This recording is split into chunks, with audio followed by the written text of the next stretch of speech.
Welcome to History Explained, where we illuminate the past to better understand our present. I'm your guide to your daily journey through the past to empower the future. Today is Friday, August 1st, 2025. As we do every Friday, we're exploring a significant economic milestone that shaped the development of our modern financial system. Today, we turn our attention to the establishment of the Amsterdam Stock Exchange in 1602, the world's first official stock exchange that fundamentally transformed how businesses raise capital and investors trade securities. This revolutionary institution created the foundation for modern capitalism and global financial markets. What makes the Amsterdam Stock Exchange particularly significant is how it emerged from the practical needs of Dutch maritime trade while establishing principles of corporate ownership, risk-sharing, and market-based pricing that continue to govern financial markets today. So let's explore this pivotal economic milestone, examining the conditions that led to its creation, how it operated, and its lasting impact on global finance and economic development. The Amsterdam Stock Exchange emerged from the unique economic conditions of the Dutch Golden Age.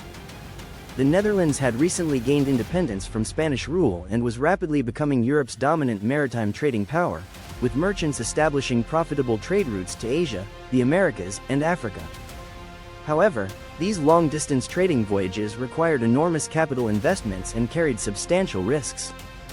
A single ship could take years to return from Asia, and many vessels were lost to storms, pirates, or warfare. Individual merchants often lacked sufficient capital to finance these expeditions alone. The solution came with the formation of the Dutch East India Company, Verenigde Oostindische Company or VOC, in 1602. This company represented a revolutionary approach to business organization, combining the resources of multiple investors while limiting their individual liability to their investment amount. The VOC issued shares to investors, who became partial owners of the company and entitled to a portion of its profits. This joint stock company structure allowed the aggregation of capital from hundreds of investors while spreading the risks of maritime trade across many participants. Initially, VOC shares were intended to be held for the company's entire planned lifespan. However, investors soon wanted the ability to sell their shares before voyages returned, either to access their capital or to reduce their exposure to risk. This demand created the need for a secondary market where shares could be traded. The Amsterdam Stock Exchange began operating in 1602 to facilitate this trading. Located initially in the courtyard of the old church, and later in a purpose-built exchange building, it provided a centralized location where investors could buy and sell VOC shares. The exchange operated on principles that remain fundamental to modern stock markets. Prices were determined by supply and demand, with buyers and sellers negotiating transactions based on their assessment of the company's prospects and the risks involved. Trading was conducted through brokers who specialized in matching buyers with sellers and facilitating transactions. These early stockbrokers established many of the practices and ethical standards that continue to govern securities trading today. The Amsterdam Exchange quickly attracted international investors, making it Europe's first truly international capital market. Wealthy individuals from across Europe sent agents to Amsterdam to trade in VOC shares and other securities that were gradually added to the exchange. The success of the VOC and the Amsterdam Exchange inspired the creation of similar joint stock companies and trading markets throughout Europe. The English East India Company, the Hudson Bay Company, and numerous other enterprises adopted the Dutch model of raising capital through share ownership.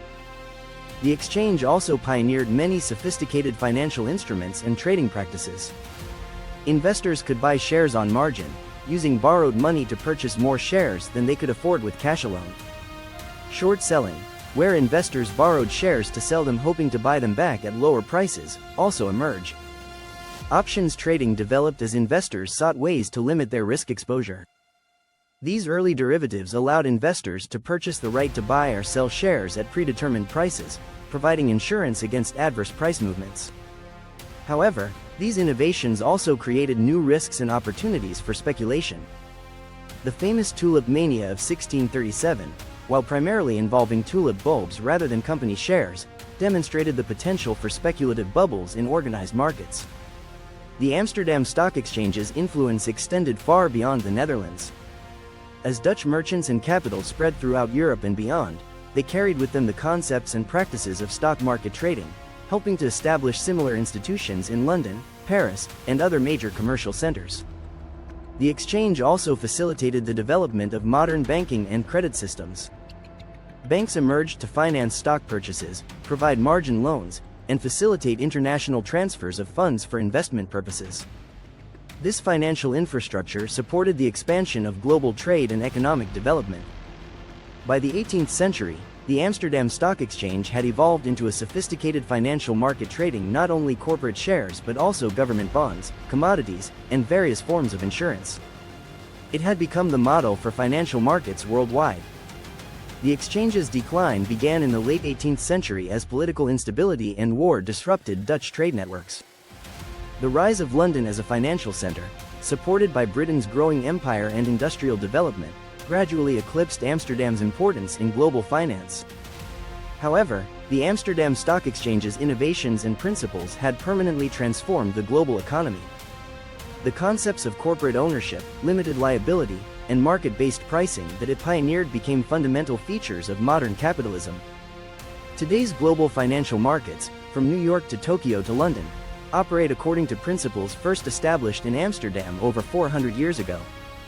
The ability of companies to raise capital by selling shares to investors, the existence of secondary markets where these shares can be traded, and the role of professional brokers in facilitating transactions all trace their origins to the Amsterdam Stock Exchange. The exchange's legacy demonstrates how financial innovation can accelerate economic development by more efficiently allocating capital to productive uses. By enabling investors to pool resources and share risks, stock exchanges have funded countless enterprises that might never have existed under previous economic arrangements. Thank you for joining us for this exploration of the Amsterdam Stock Exchange. Tomorrow, we'll be back with our Military History episode where we'll be examining the Battle of Trafalgar and Nelson's decisive victory that established British naval supremacy. If you enjoyed this journey through history, please like this video, subscribe to our channel, and hit the notification bell so you never miss an episode. We'd love to hear your thoughts on how the Amsterdam Stock Exchange's innovations continue to influence modern financial markets. Until next time, I'm your guide for History Explained, where we believe that understanding yesterday is the key to navigating tomorrow.